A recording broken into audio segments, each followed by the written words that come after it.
The morning felt like it had been plucked from a dream. Sunlight spilled through the sheer curtains of my bridal suite, casting a golden hue on everything it touched. I stood in front of the mirror, barely recognizing the woman staring back.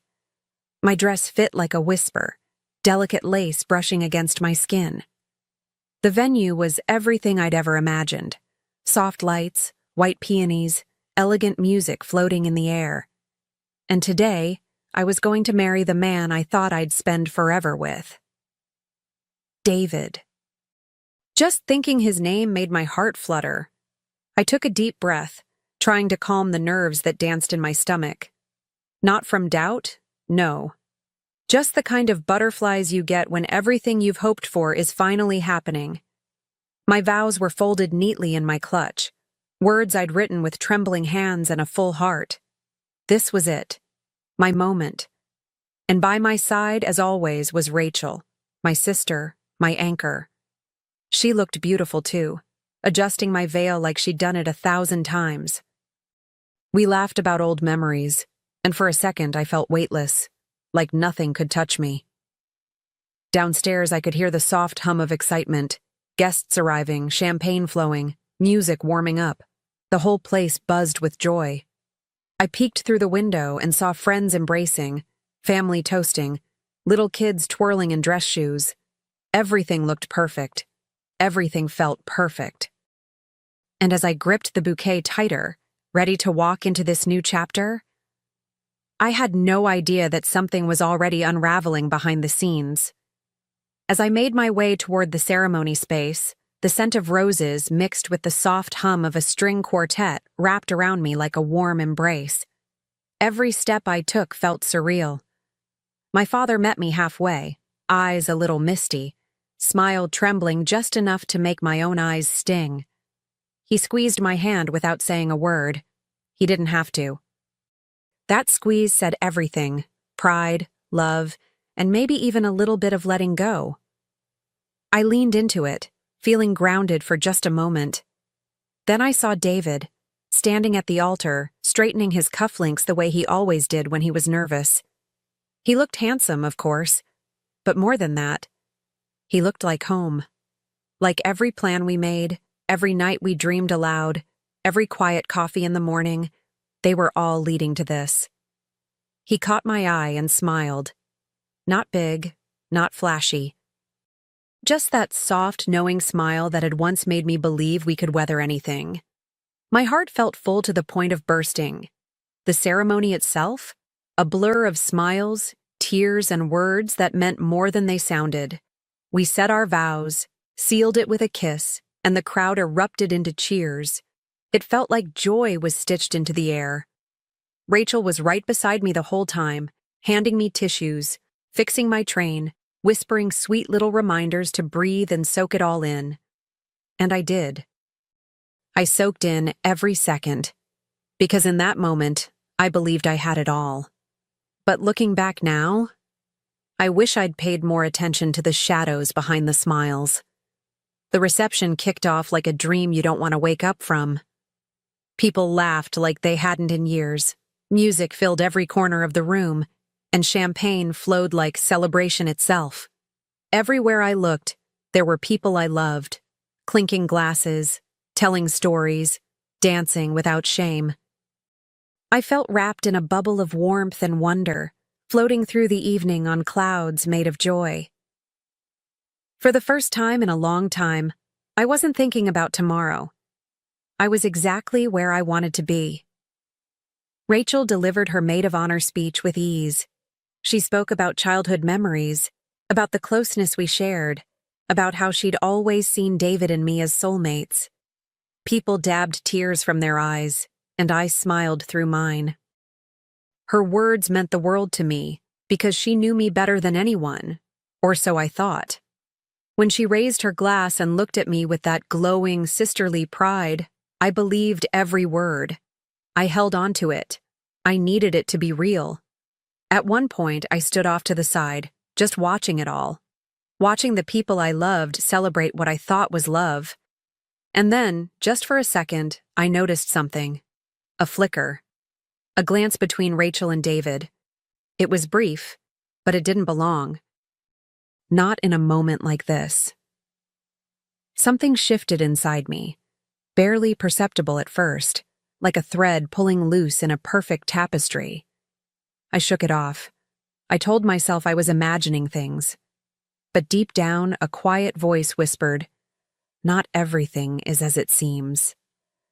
I tried to stay in the moment. Really, I did. I danced, I smiled, I hugged people I hadn't seen in years. But that flicker I saw between Rachel and David, it wouldn't leave me. It lingered like a faint stain on white silk, small enough to ignore, but impossible to forget. Every time I looked over, I caught myself scanning the room for them. They were there, mingling, laughing, blending in with the crowd. But something in my gut told me to pay attention. Then came the moment that changed everything. David had vanished from the dance floor, which didn't seem strange at first.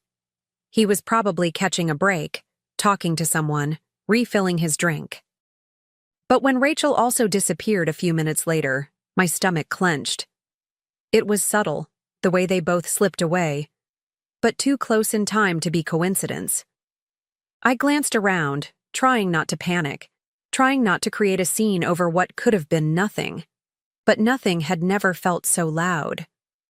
I stepped outside for air, gripping the railing with both hands, breathing deep. The night was cooler now, the laughter behind me muffled by glass. That's when I felt a gentle tap on my shoulder. I turned, and there she was. Jessica, one of my bridesmaids, someone I'd known since college. Her face was pale, her eyes filled with hesitation. "Anna, I didn't know if I should show you this," she said, voice trembling. My heart stopped. She pulled out her phone, and what I saw made my world tilt sideways.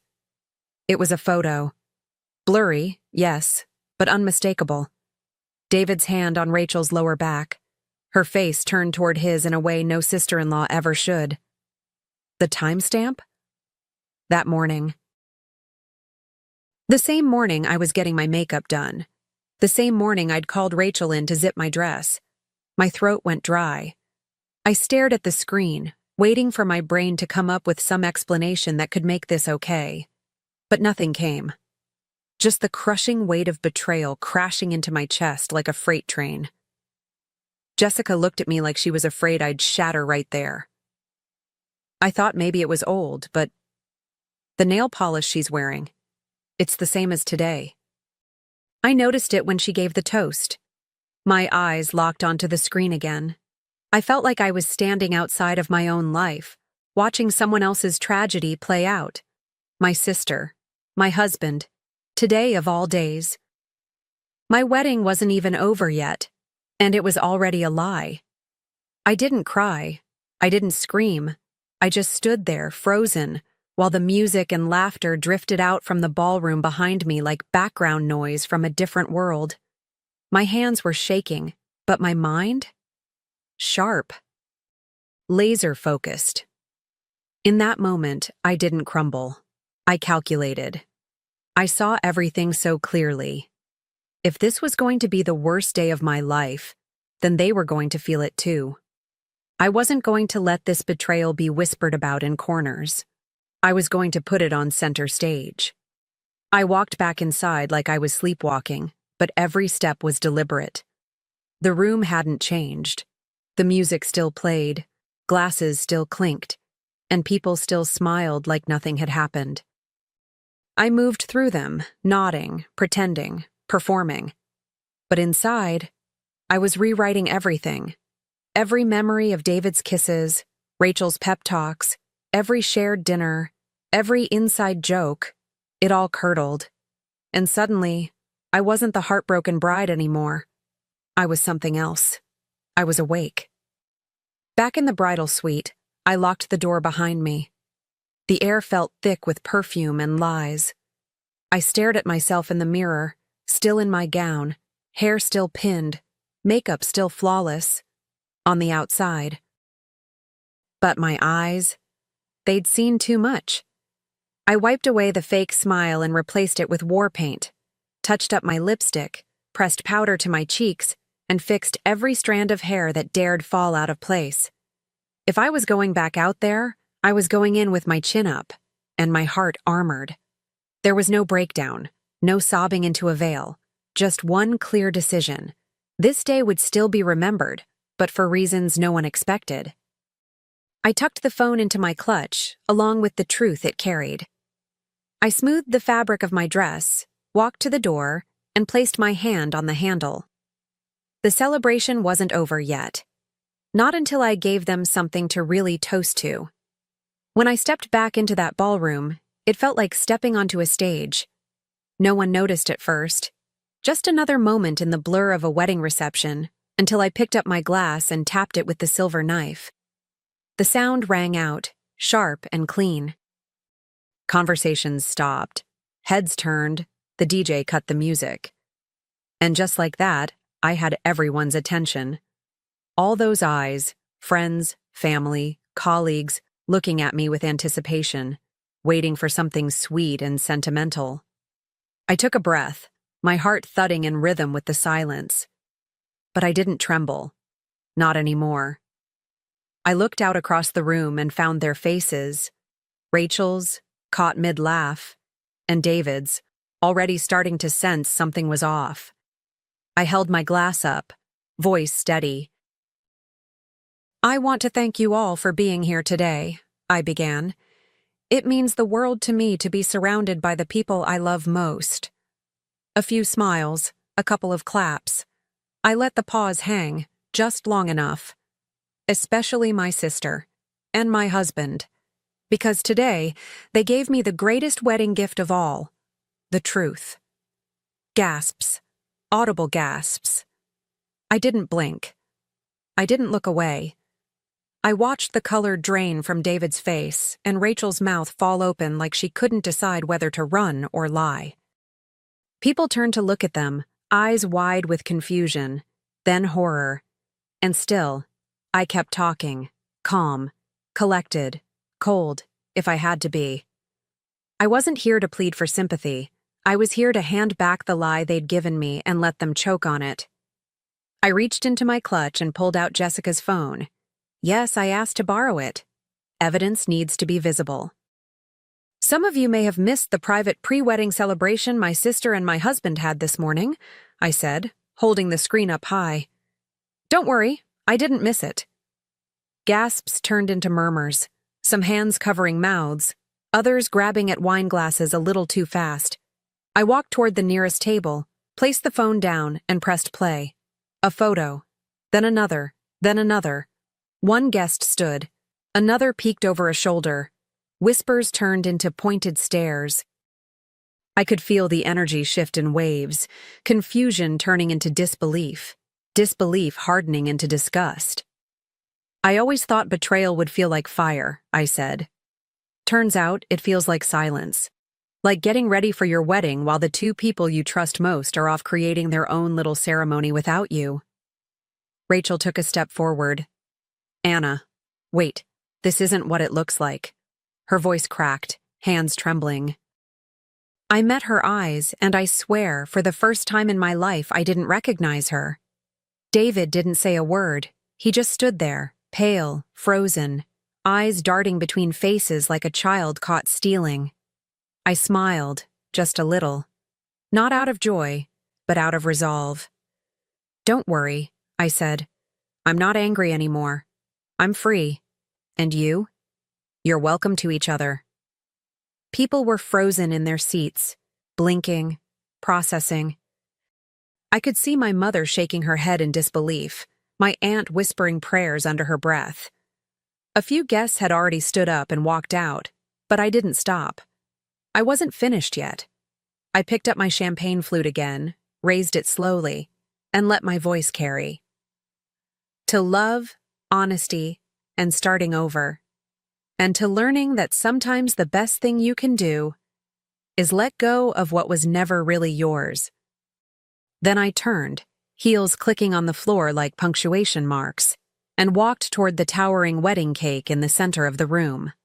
It was beautiful, layers of vanilla and raspberry, white frosting sculpted like lace. I leaned close to the mic and said, "Congratulations, you two. You can have each other."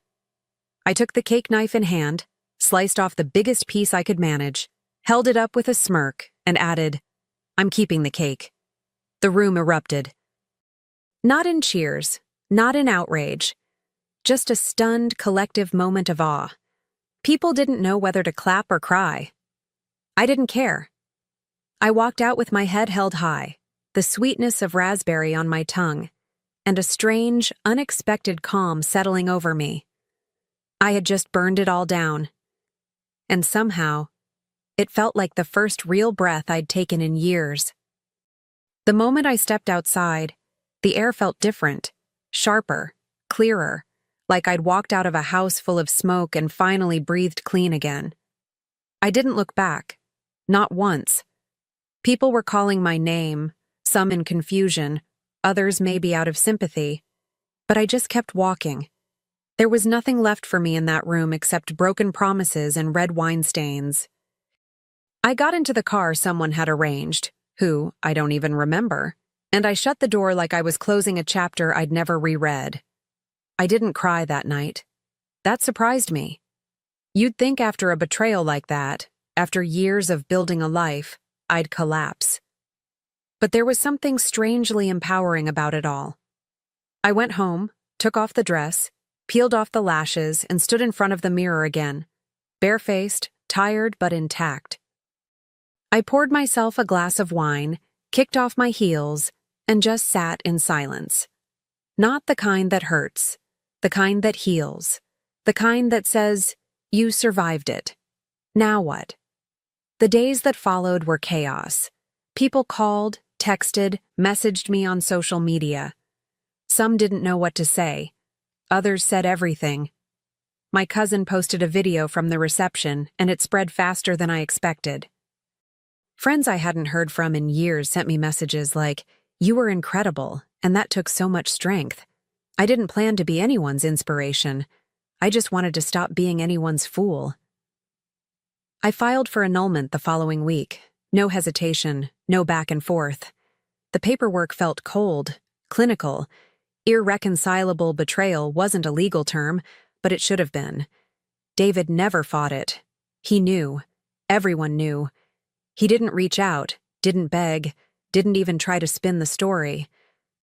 Maybe he was too ashamed, or maybe he just knew there was no version of this that could be rewritten. The truth was out, and it had teeth. Rachel didn't vanish like I half expected her to. She stayed, tried to smooth things over with family, but it was like watching someone try to put a shattered vase back together with Scotch tape. My parents were livid. My mother couldn't even look at her. My father said less, but the silence between them spoke volumes. At one point, I overheard him say, "You didn't just betray your sister, Rachel. You embarrassed this entire family." And for once, I didn't feel like I had to defend anyone. Let the consequences come. Their affair fizzled fast. Lust doesn't last when it's exposed to daylight and judgment. I heard through a friend that they stopped seeing each other within a month. No declarations of love, no fairy tale ending. Just two people trying to pretend they hadn't detonated someone else's life for a fling. As for me, I began to breathe again. Not deeply, not all at once, but enough to remember who I was before I started defining myself by someone else's last name. In the quiet that followed, I started building something new. It didn't look dramatic or glamorous. It looked like coffee in the morning without crying. Like walking through the grocery store without feeling like everyone was staring.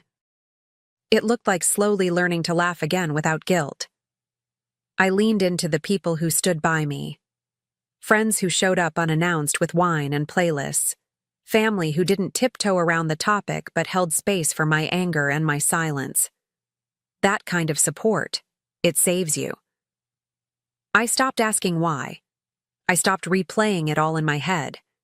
Instead, I began asking myself better questions. What do I want now? Who do I want to be when no one else is writing the script? For years, I dimmed myself to fit into what I thought a good wife looked like. Soft, accommodating, always 2 steps behind David's ambition. But standing in the ruins of that false life, I saw a path I hadn't allowed myself to imagine before. One where I didn't just survive, I created. There's something wild and beautiful about realizing you have nothing left to lose. It frees you. I started drawing again, something I hadn't done since college. I opened an online store. I booked a solo trip. And somewhere in between all that, I looked in the mirror one morning and didn't feel grief or anger. I felt powerful. Like I'd been forged by fire, but I came out gold, not ash. A few months later, I ran into someone at the local farmer's market, an old family friend who had been at the wedding. She stopped mid-step, blinked twice, and said, "Anna, I almost didn't recognize you. You look lighter." I laughed. Not because it was funny, but because it was true. There was something different about the way I stood, the way I moved. I wasn't dragging grief behind me anymore. I was walking forward, finally. She looked at me with that mix of admiration and curiosity people get when they've seen you rise from wreckage. "I'll never forget what you did that night," she said. "I've never seen someone take back their power like that." Her words hit me harder than I expected. Not because I needed validation, but because I hadn't realized just how far I'd come. Back then, I thought I was just surviving. But in truth, I was rewriting my story. Life had become quieter, simpler, but in all the best ways. I started working part-time at a local gallery, pouring my energy into art and storytelling. I met new people, not rushed, not searching, just open. And somewhere in that calm space, something unexpected happened. I met someone kind. Someone who didn't fill a void, but saw me clearly in mine. It was different this time. Slower. Truer. Like building trust brick by brick, not falling into it blind. What surprised me most wasn't falling in love again. It was realizing I didn't need to. I was whole without it. But when it came, it didn't arrive like fireworks or grand gestures. It came quietly. In the way he listened when I spoke. In how he remembered small things, like how I take my tea, or the fact that I always buy fresh flowers on Sundays. There were no masks between us, no stories we had to sell each other, just honesty. Gentle, steady honesty. He never asked me about my past in a way that felt invasive. But he listened when I told him, when I wanted to tell him. And the first time I did, he didn't flinch. He just reached across the table, took my hand and said, "You deserve so much better." And for the first time, I believed it. Fully. Deeply. Without disclaimers or doubt. Not because he said it, but because I'd already started saying it to myself long before he came along. Healing wasn't linear. There were days I still questioned things.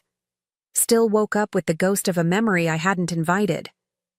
But those days grew fewer, and when they came, I didn't spiral. I breathed through them. I reminded myself of what I'd rebuilt. I looked around at my quiet little life, with its early mornings and paint-streaked aprons, and I thought, this is peace. Not loud, not showy, but mine. Entirely mine. One afternoon, I passed by a bridal boutique downtown, the same one where Rachel and I had once laughed over tulle and tiaras, dreaming about our futures. Inside, a young woman stood on a pedestal in front of a mirror, veil tucked into her curls, beaming. Her friends clapped. Her mother wiped away tears. I paused at the window, watching her spin, so full of hope, and instead of bitterness, I felt warmth. Not because I wanted to be in her shoes, but because I hoped her story would be different. She caught my eye through the glass, and I smiled. Just a soft, knowing smile. The kind that doesn't need to say much but carries 1,000 pages behind it. I hoped she felt it, that quiet wish for her happiness, her safety, her truth. Then I kept walking. No lingering, no heaviness, just forward. People still ask me if I regret it, if I'd take any of it back. And honestly, I wouldn't. Because while it wasn't the wedding I expected, it was the awakening I needed. The day I lost everything was the day I started becoming myself. My name is Amelia Hart, and I'm 29 years old. If you asked most people, they'd probably describe me as dependable, the kind of person who shows up, even when no one else does. I used to wear that like a badge of honor. Now, looking back, I realize sometimes dependable is just another word for easy to take for granted. I met Ethan at a rooftop birthday party a friend dragged me to. I almost didn't go. I had work the next day, and honestly, I've never been good at small talk. But sometimes fate plays its cruel tricks at the exact moment you think you're safe from them. The night was warm, the city buzzing below us. I remember holding a flimsy paper plate with a half-burnt slider on it, trying to look less awkward than I felt. And then he appeared, leaning casually against the railing, his grin quick and unbothered, the kind that made people want to orbit closer. He tilted his head at me. You the chef, or just socially awkward like me? I almost choked on my drink. My laugh came out sharper than intended, but I answered, both. He laughed, a real laugh, warm and unrestrained. It was the kind of sound that cracked something open in me. We ended up talking for hours, drifting from the food table to the corner couch, swapping sarcastic comments and half-serious confessions. When the party started thinning out, I didn't want the night to end, and judging by the way he lingered, neither did he. That was the beginning. Within weeks, we were inseparable. Or so I thought. Late-night drives, takeout on my couch, bookstore wanderings just because he liked the smell of paper. With Ethan, even mundane things felt magnetic, like gravity pulling me toward him whether I wanted it or not. But here's the thing about gravity. It doesn't care if it crushes you. The closer I got to Ethan, the more I realized I was the only one moving forward. When I opened up about my childhood, my career goals, even my fears, he'd smile faintly, then switch the subject. If I texted, "I miss you," he'd reply with, "That's sweet," followed by hours of silence. It wasn't cruelty. Not exactly. It was indifference, and somehow that stung worse. I told myself he was guarded, that maybe I just had to earn his trust. But deep down I felt it. That chill that seeps in when you're pouring yourself out to someone who only holds out an empty cup.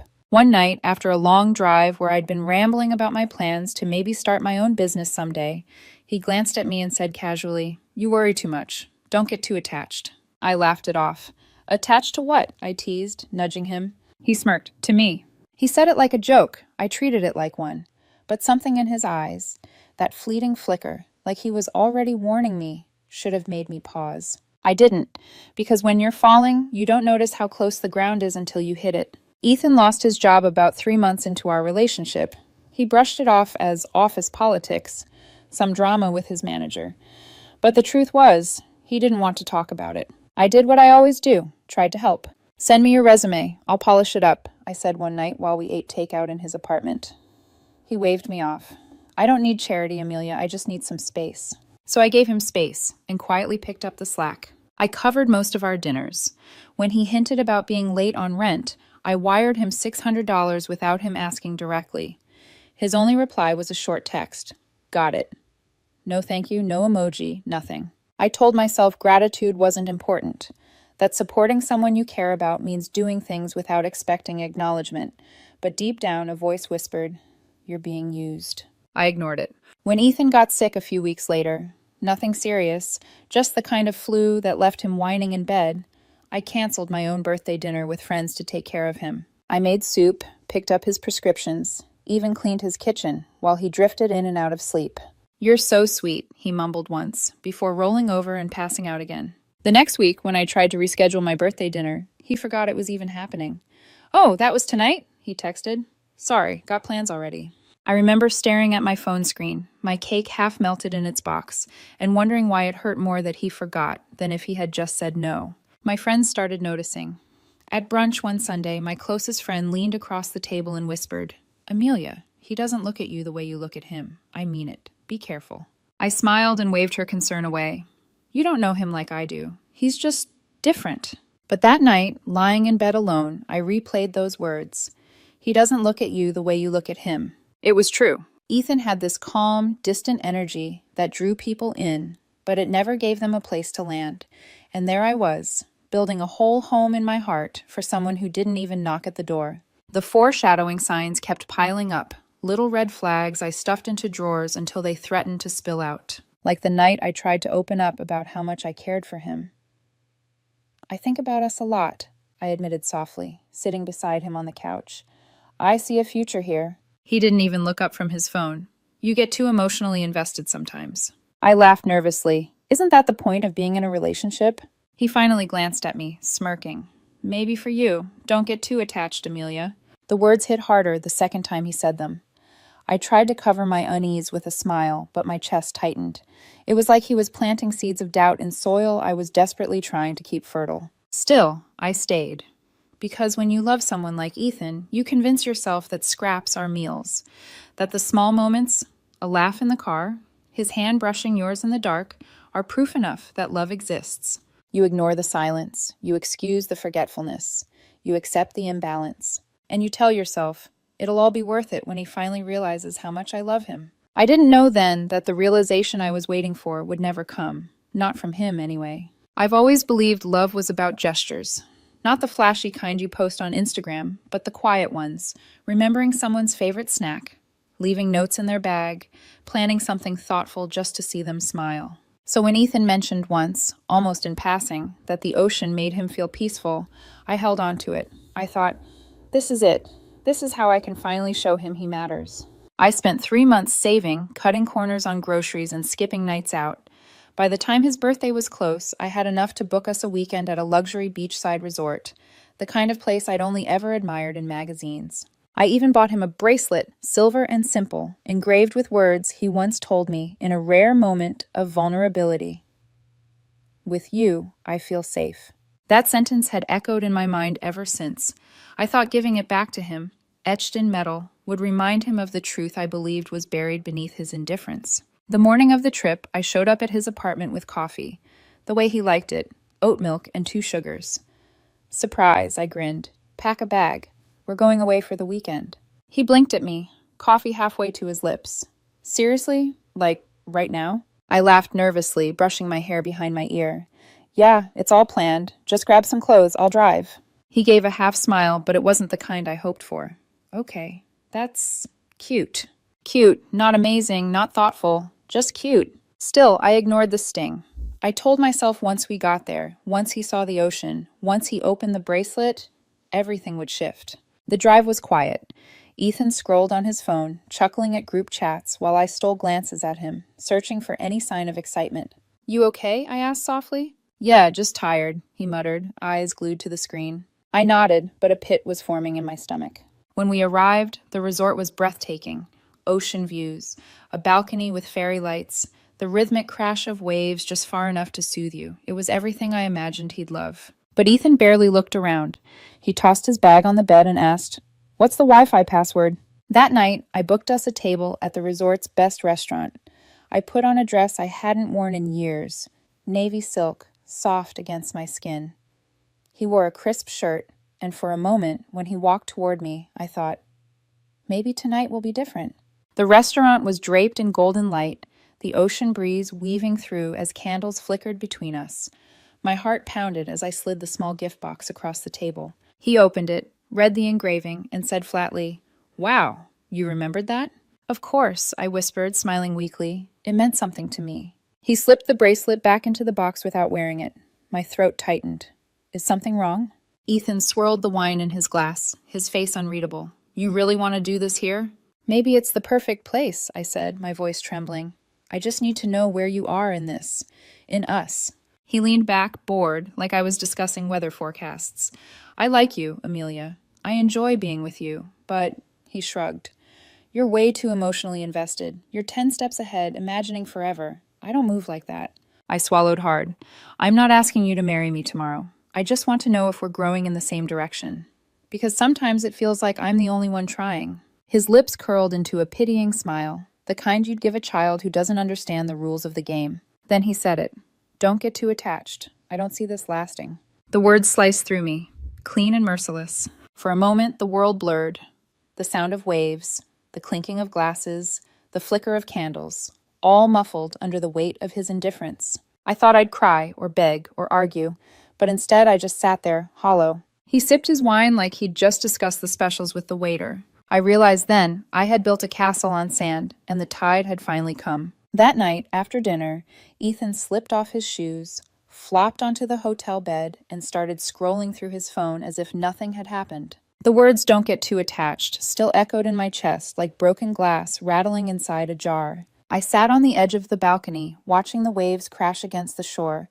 They sounded steady, eternal. My love for him had been anything but. For the first time in months, I stopped asking myself what was wrong with me. I asked what was wrong with him. That shift, small as it was, felt seismic. I packed quietly while he laughed at something on TikTok. Socks, charger, toothbrush, folded neatly into my duffel. Every item tucked away was a piece of myself I was reclaiming. Before I left, I placed the bracelet on the nightstand right next to his buzzing phone. The silver glinted under the soft lamplight, the engraving staring back at me. With you, I feel safe. How ironic. I didn't feel safe with him at all. I felt invisible. At 6:00 a.m., the first streaks of gold painted the horizon. I slipped out of the room. Ethan didn't stir. He wouldn't notice until hours later that the gravity he took for granted had finally let him go. The front desk clerk looked surprised when I checked out early. Was everything not to your liking, Ms. Hart? I smiled faintly. Everything was perfect. I canceled the rest of the reservation, making sure the remaining charges were under Ethan's name. The spa treatments, minibar snacks, even the late checkout fee he had requested without asking me. All of it, his responsibility now. By 10:30, my phone lit up in the passenger seat. Where are you? Did you go somewhere? 5 minutes later, you're not serious right now. I didn't reply. The road stretched out in front of me, quiet and endless, the hum of the engine soothing in a way Ethan never was. The calls kept coming. 5 times, 10, 20. Then the text turned frantic. Why are you acting like a child? You could have just said something. I don't have money on me. Are you actually leaving me here? I muted his number and kept driving. It wasn't cruel. It was clarity. Ethan wasn't stranded in the desert. He was in a luxury resort with staff, a buffet, and a concierge. He'd be fine, or he wouldn't. Either way, it was no longer my problem. Later, I learned what happened.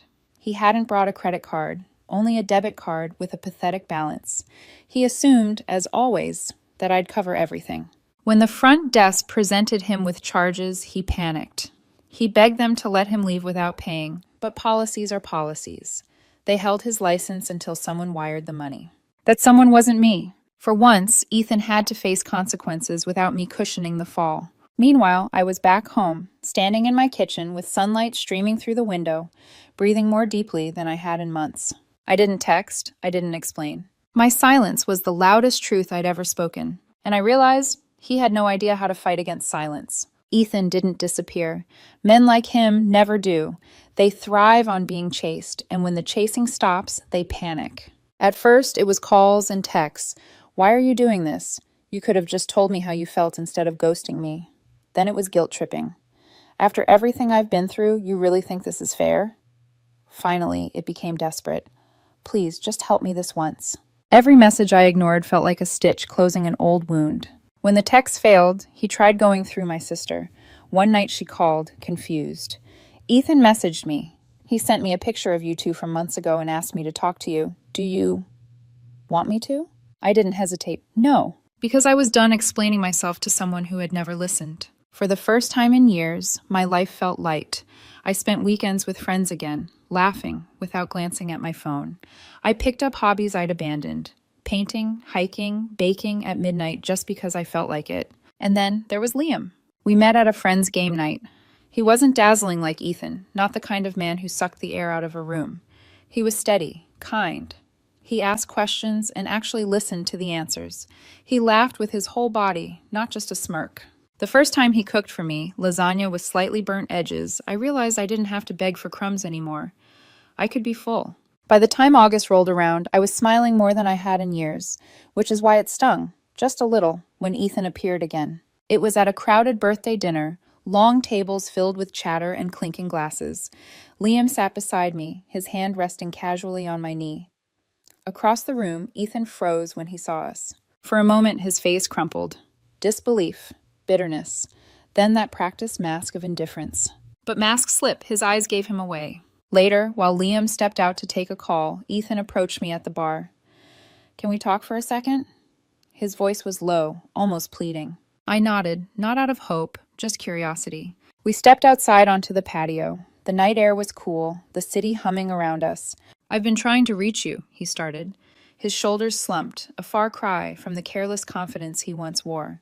"I messed up, Amelia. I thought I wanted freedom, but all I did was isolate myself from the only real thing I had. You were solid, safe. That should have meant something." He looked at me with eyes that finally seemed to understand what he'd lost. "I get it now," he whispered. "I really do. I miss you."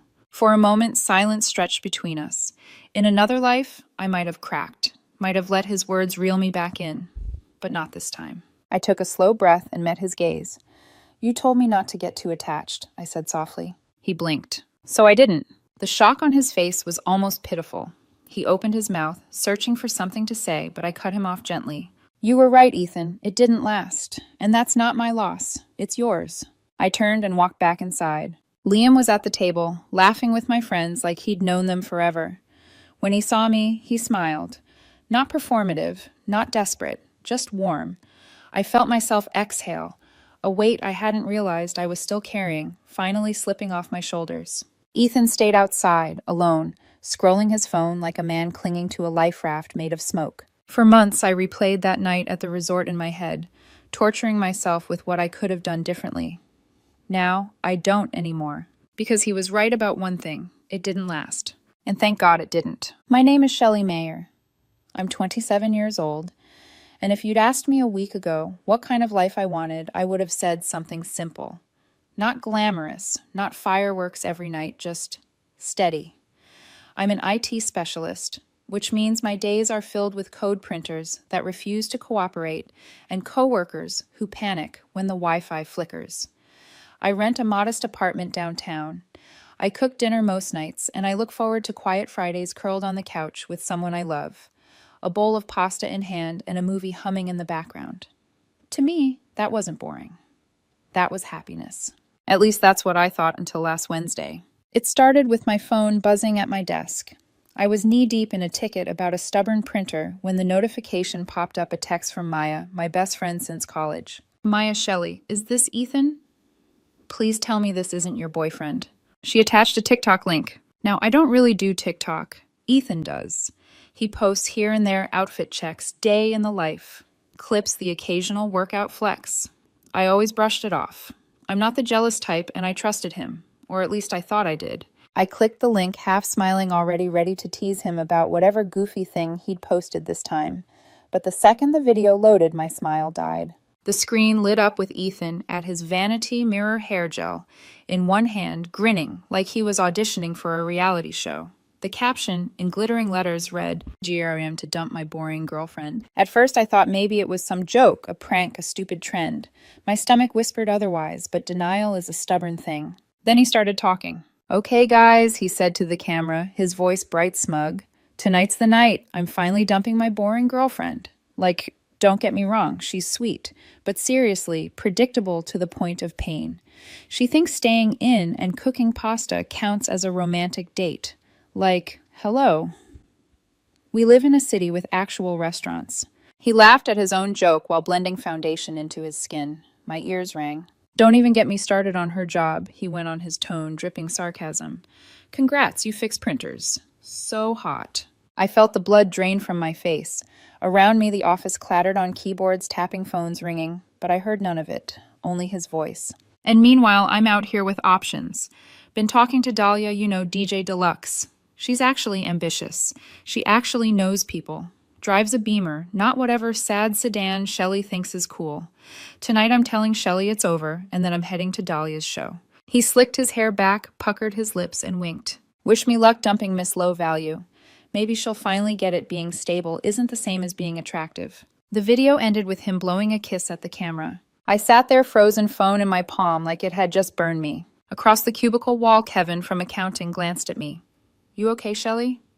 You look pale. I shoved the phone into my pocket and mumbled, need some air. Outside, the autumn wind hit my face sharp and cold. I sank onto a bench and stared at the concrete beneath my shoes. His words replayed in my head over and over.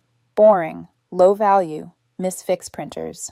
Every sacrifice, every night I stayed up editing his resumes, every dinner I skipped with Maya, so he and I could binge a show together, all reduced to a TikTok punchline. And the worst part, that was how I found out I was being dumped. Not a conversation, not even a text, a public broadcast to strangers.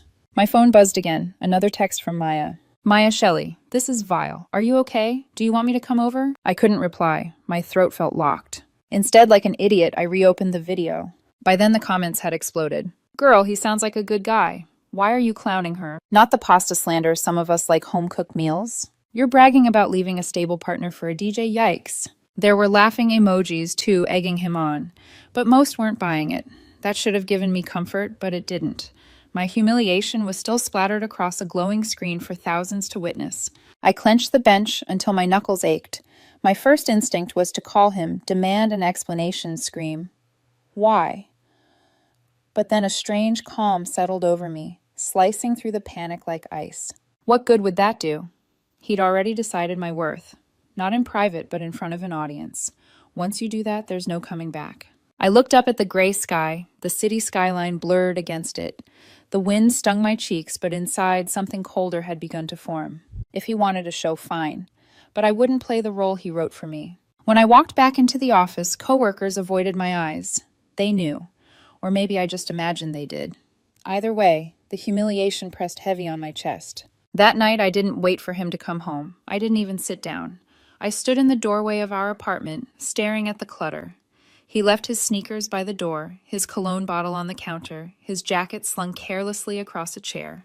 It all felt fake, like props on a stage after the performance ends. My jaw tightened. If I was predictable, then I'd be predictable one last time in the way he'd never expect. I pulled out some boxes from the closet. One by one I began packing.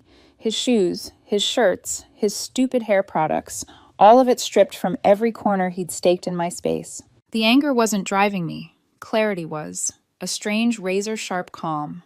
By the time I sealed the first box, I already knew he wasn't going to dump me. I was going to dump him. And unlike his TikTok mine wouldn't be for show. The apartment greeted me with the same soft lamplight and the faint smell of garlic from last night's leftovers.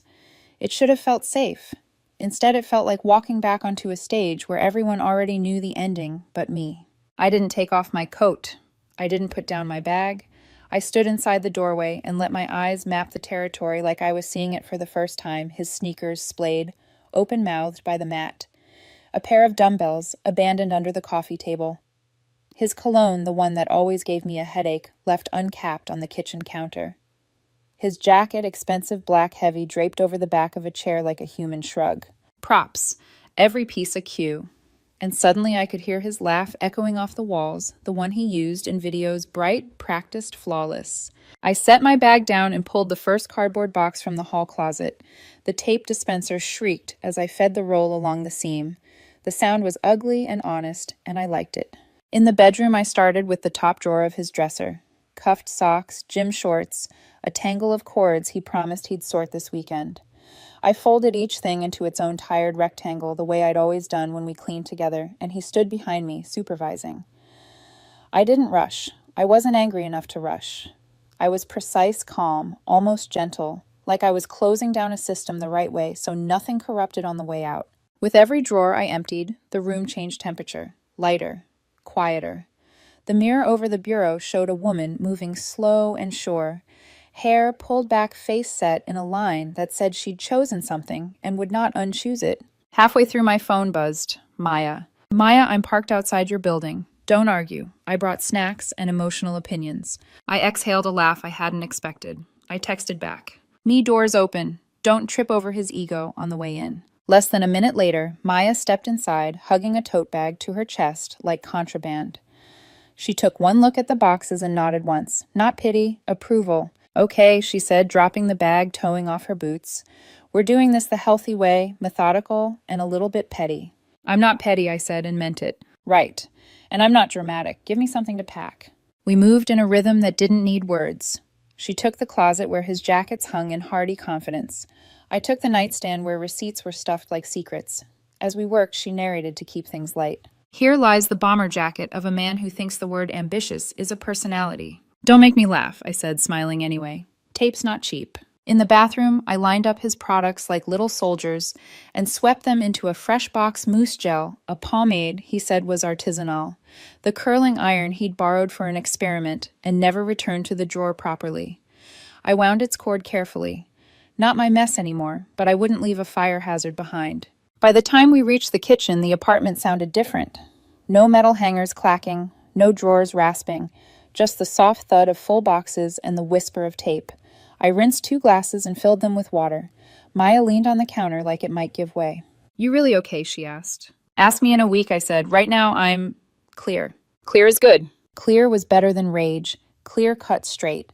A memory flashed Ethan laughing into the camera, Miss Low Value. I set the glass down and wiped a ring of water with my sleeve. I'm changing the locks, I said. Maya's eyebrows rose, then lowered with approval. I saw the lock kit under your sink last month. I thought you were finally going to fix that sticky turn. Now I see you were foreshadowing. I didn't know I was, I said. But yes. We carried the last 2 boxes to the door and stacked them neatly. I took a sticky note from the junk drawer, wrote 4 words in small, steady letters, and stuck it to the top box. Here's your stuff back. No hashtags, no apology, no speech. Do you want me here when he comes? Maya asked. He's probably at Dahlia's show already. I said the name sour on my tongue. He wanted a dramatic midnight breakup. Remember, I'm ruining the 3rd act twist. Queen behavior, she said. Where's the screwdriver? Toolbox under the sink. We worked at the door together. I unscrewed the old deadbolt, the one that needed a jiggle, while Maya read the new lock's instruction sheet like it was sacred text. The metal was cold in my hands, familiar. My dad taught me how to do this when I moved out at 19. Know your locks, he'd said, and who holds the keys. The new bolt slid into the wood like it belonged there. Click, clean. Final. Maya whistled. Listen to that. That's the sound of boundaries. We stood there for a second, backs against the door, listening to the quiet on the other side. Footsteps in the hallway, then nothing. The city breathed beyond the wall's car horns like distant geese. Do you want to post something? Maya asked carefully. Not a clapback. Just your side. People are ripping him for you. I thought of the comments under his video multiplying like cells. I thought of my name in strangers' mouths. I thought of my face on his feed and how many times he'd cropped me at the margins an accessory to his angle. No, I said, silence is my statement. Maya studied me, then smiled. Okay, then let me say things out loud so the universe hears them. You are not boring. You are reliable. You are not low value. You are priceless. And anyone who confuses calm with lack of passion is a child with sparklers who's never seen a lighthouse. A lighthouse, I repeated, unable not to smile. That's dramatic. I warned you. She glanced toward the boxes.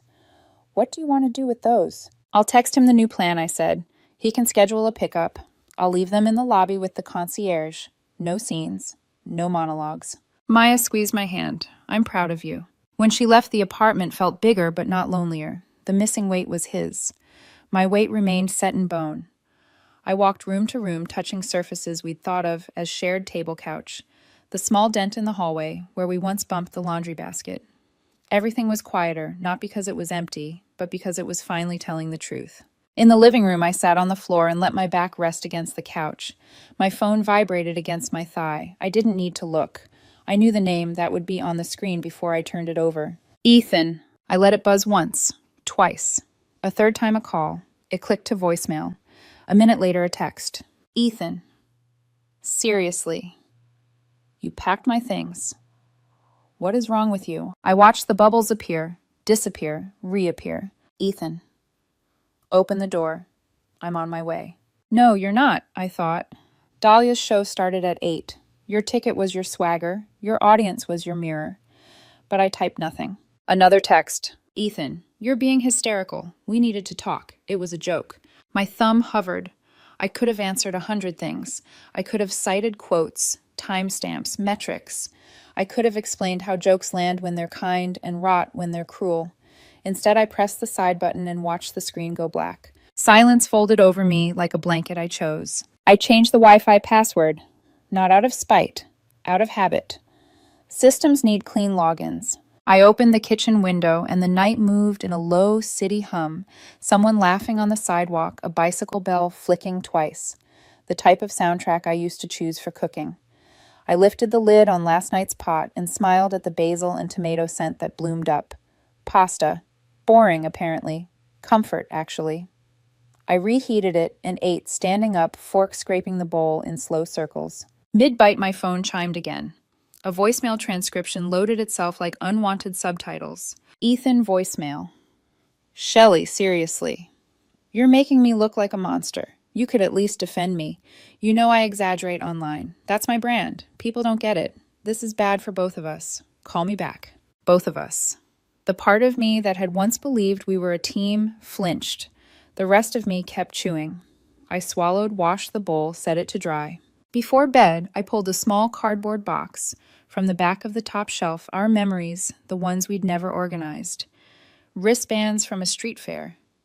A photo strip where my hair was frizzy, and he made the same smirk in all 4 frames. A napkin with his messy handwriting. You make me feel safe. I held it in the light long enough to feel the ache, then slipped it into the box with his things. Maybe he could keep the evidence. Maybe he needed to remember he once said it. I locked the door with its new voice. In the quiet, my heartbeat slowed to something even. In the darkness of my room, I lay on my side and stared at the outline of the dresser, the smudge of city glow at the edge of the curtains. Not fireworks, not a show. The long, steady beam of something that didn't ask to be watched, to be real. My phone blinked once on the nightstand, then gave up. I didn't check it. Sleep came like a tide. When it took me, it was full and salt clean. In the morning, I would wake to 1,000 opinions I hadn't asked for. The internet would do what the internet does, build a stage, boo, a villain, crown a hero. Forget the show, move on. But tonight in the between time, there was only this, a door that opened and closed when I wanted. A key that fit my hand, a heartbeat that belonged to me. I turned on my side, pressed my palm against the cool sheet, and let the quiet choose me back. The next morning, the buzz of my phone yanked me out of sleep before the alarm. It wasn't just one ping, it was dozens, stacking on top of each other, lighting up the screen like fireworks. For one disoriented second, I thought maybe it was work, some IT disaster, a server crash. But when I blinked at the glow, the flood of notifications wasn't from the office. It was from TikTok. Mentions. Tags. Duets. I hadn't even looked at Ethan's post since last night, but the internet clearly had. I padded into the kitchen, bare feet on cold tile, and poured myself coffee with shaking hands. The bitter steam steadied me enough to open the app. 2 million views. Overnight. My stomach clenched as I scrolled. The video was the same as before, Ethan grinning into the mirror, mocking me, bragging about Dahlia. But now the comments section wasn't just amused strangers. It was a war zone. Imagine finding out you're dumped like this. Poor girl. Stability and loyalty aren't boring, bro. You just sound shallow. Leaving a woman with a career for a DJ clown behavior. Not the pasta slander some of us like home-cooked meals. And below the comments were the stitches other creators dragging him. One girl sipping wine and shaking her head. This is why dating feels like auditioning. Another guy deadpanning to the camera. Bro thinks being a DJ is a retirement plan. It wasn't sympathy that flooded me. It was something stranger. Detached fascination. Ethan had tried to make me the punchline, but the internet had flipped the script. I sipped my coffee, slowly watching clip after clip. He wanted an audience. He got one. Just not the one he rehearsed for. By noon, Ethan posted a follow-up. His eyes looked puffy, his voice pitched higher than usual like he was trying too hard to sound casual. Okay guys, chill. It was a joke. Like obviously Shelley is great. People are overreacting. His face twisted as though he believed it. But the comment section shredded him worse than before. You don't get to clown your girlfriend and then play the victim. So it's only a joke now that people hate you too late, King. The internet never forgets. I leaned back in my chair phone, heavy in my palm. I hadn't lifted a finger, and yet the humiliation he planned for me had doubled back and wrapped itself around his neck. The doorbell buzzed, suddenly sharp enough to make me flinch. I checked the camera, no one I recognized, just a delivery guy with a bouquet of flowers. When I opened the door, he handed me a vase stuffed with red roses and a white envelope. The card inside read, "Let's talk. You know I didn't mean it." My hand tightened on the paper. He thought flowers could erase 2 million views, erase calling me Miss Low Value. erase, selling me for clout. I set the bouquet in the hallway, closed the door, and bolted the new lock. The phone buzzed again, text this time. Ethan, we need to get ahead of this. Just post something saying we're fine. People will stop attacking me. Ethan. Seriously, Shelley. Don't let strangers ruin us. This is your reputation, too. Ethan. Call me back. I read them once, twice. The entitlement bled through every line. Us, we, reputation. Not a word about how I felt. My thumb hovered over the keyboard. I could reply with the truth. There is no us. You ruined it the moment you chose an audience over me. But why waste the breath? I dropped the phone face down on the table and turned to the window instead. The city stretched gray and endless beyond the glass, honking, living, moving on. That afternoon, my inbox exploded again, this time with links from Maya. Maya. He's getting roasted on Twitter now. He's a meme, Shelley. Maya. Do not feel bad. He filmed your heartbreak for likes. The internet just returned the favor. I wanted to feel vindicated. I wanted to feel triumphant. Instead, what I felt was lighter, not joy, not spite, just a shedding. Like I'd been carrying a coat in summer and someone finally told me I could put it down. The coat wasn't mine anymore. It never had been. By evening, Ethan posted again, voice cracking this time.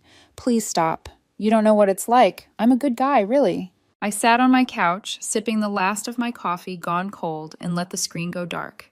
His unraveling wasn't my burden to carry. For the first time in months, the silence in my apartment felt like peace. The text didn't stop. At first, Ethan's tone was sharp, full of teeth. Ethan. You seriously think locking me out makes you look strong? You look pathetic. Everyone's laughing at you. I read it once, set the phone face down, and went back to work. An hour later, another ping. Ethan. Okay, fine. Maybe I shouldn't have posted that, but I didn't mean half of it. I was just performing. You get that right? Performing. The word made my stomach turn. So our relationship was what an audition A stage until a better crowd arrived. I didn't reply. By the third day, his messages had shifted tone again, softer pleading. Ethan voicemail. People are tearing me apart. You don't understand what it's like. They're calling me names, saying, I'll die alone. You could at least defend me. Tell them I'm not that bad. Not that bad. The same man who called me Miss Low Value on camera now wanted me to vouch for his character. I let the voicemail expire into silence. Then came the late-night texts. Ethan, I miss you. I miss us. We were good together. Don't let one stupid video ruin that. Ethan, I'll delete it. I'll apologize online. We can move past this. Ethan, remember our first date? You spilled coffee on yourself, and I told you it was cute. That was real. I wasn't lying. You made me feel safe, Shelley. Every message was like watching him try to rewind the tape of our relationship. From smug to defensive, from pleading to nostalgic. He was cycling through roles, waiting to see which one might get an applause. And every time my answer was the same silence. By the weekend, the desperation curdled into bitterness again. Ethan, angry voicemail. So that's it. You're just going to ghost me. After I gave you the best years of my life. You think you'll find someone better. You won't. You're boring. Remember? No one wants boring. His voice cracked at the end, betraying what he didn't want to admit, that he was trying harder to convince himself than me. I thought maybe that was the end of it, that he'd burn himself out against the wall of my silence. But a week later, he cornered me. It was at the grocery store of all places. I was checking out with a basket of fruit and coffee grounds when I heard his voice behind me. Seriously, Shelley, you're just going to pretend I don't exist. The cashier's hands froze mid-scan. I turned. There he was. Sunglasses hiding nothing, hair messy, a hoodie swallowing his shoulders. Smaller than I remembered. Deflated. What do you want, Ethan? I asked, voice flat. He scoffed as though the answer were obvious. I want to know why you're acting like I'm the bad guy here. It was a joke. Everyone took it the wrong way. You know me better than that. I raised an eyebrow. Do I? For a second he faltered. Then he stepped closer, lowering his voice, trying to play intimate. Look, this whole thing is stupid. People will forget in a month. We can just laugh about it later. You and me against the world, right? There it was, the pitch. The same fake charm he used online now aimed at me like a recycled script. I couldn't help it. I laughed. Not cruel, not loud. Just a short, amused laugh. His face twisted. What's so funny? I shook my head. You wanted a show, Ethan. You got one. Only problem is, you cast yourself as the villain. The cashier stifled a smile, eyes darting between us. Ethan's cheeks flushed red. I'm not the villain. I was trying to entertain people. Congrats, I said. You did. Now you're shocked they don't like your character. For a heartbeat, silence hung thick. His mouth opened, closed, opened again. So that's it. You're just going to throw us away like we meant nothing. I smiled lightly. No, you did that. I'm just cleaning up the set. The cashier scanned my last item with a trembling beep. I slid my card, picked up my bag, and walked out without looking back. In the parking lot, the air felt fresher, wider, like I'd finally stepped outside the theater after being trapped inside too long. Not triumphant, not vengeful, just free. He wanted me humiliated on stage.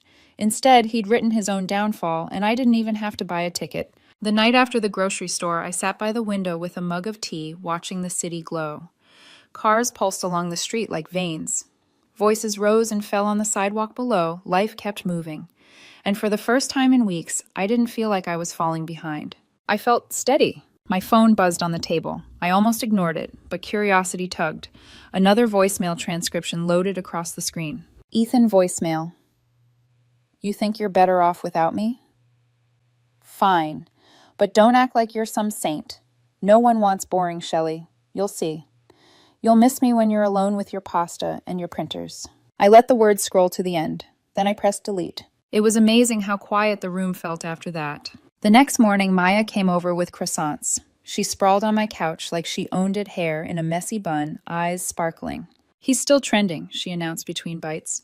Congratulations. Your dating history turned into the internet's cautionary tale. I rolled my eyes, smiling despite myself, not sure that's the legacy I wanted. Trust me, she said, waving her pastry like a wand. The internet forgets fast. By next week, they'll be roasting some influencer's skincare routine. But you, she pointed at me, you'll still be free. Free. The word felt right, like a coat that finally fit. In the days that followed, I rebuilt routines. Cooking for one didn't sting anymore. It felt intentional. I filled the apartment with music I liked, not playlists engineered for his content. I watered plants I'd neglected. I even painted the living room wall a soft green I'd always wanted, but Ethan had vetoed as unphotogenic. Each small act was a reclamation, a reminder that this space, this life was mine. One afternoon, scrolling idly, I saw a headline, DJ Deluxe denies rumors of relationship with Ethan. Dahlia herself had posted a blunt Instagram story. For the record, I have nothing to do with his video. Please leave me out of his drama. The comments were merciless. She dodged a bullet. Imagine bragging about a fling that wasn't even real. I didn't laugh out loud, but inside a knot I hadn't realized I was carrying loosened. Karma didn't need my help. It had a schedule of its own. That evening, my phone buzzed again. A final text from Ethan. Ethan. Just admit it, you're miserable without me. You'll never find anyone better. I stared at it for a moment. My thumb hovered. Then I switched the phone to silent and set it face down. No anger, no sadness, just clarity. I didn't need to answer. Because the truth was simple. I wasn't miserable. I wasn't waiting for better. I had already chosen better, the quiet of my own company, the steadiness of my own hands, the peace of being boring in a world obsessed with noise. That night, as I lay in bed, I let myself remember. Our first date when I spilled coffee and he told me it was cute. The night I drove across town at 2 a.m. to pick him up because his car broke down. The way he once whispered that I made him feel safe. And then the TikTok, Miss Low Value. The sneer, the wink. The contrast was a knife, but a clean one. Sharp enough to cut the last thread. I turned on my side, pressed my hand against the cool sheet, and breathed. People chase fireworks, loud, bright, gone too soon. Ethan was one of them. But me, I'd take the lighthouse, the steady beam, the flame that doesn't need applause to keep burning. Boring, I whispered into the dark, and for the first time I smiled. Because boring wasn't the worst thing you could be. Cruel was.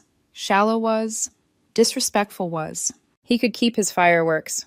I'd keep my peace. And in that peace, I realized quiet doesn't mean small. Quiet doesn't mean weak. Quiet can be the loudest kind of freedom.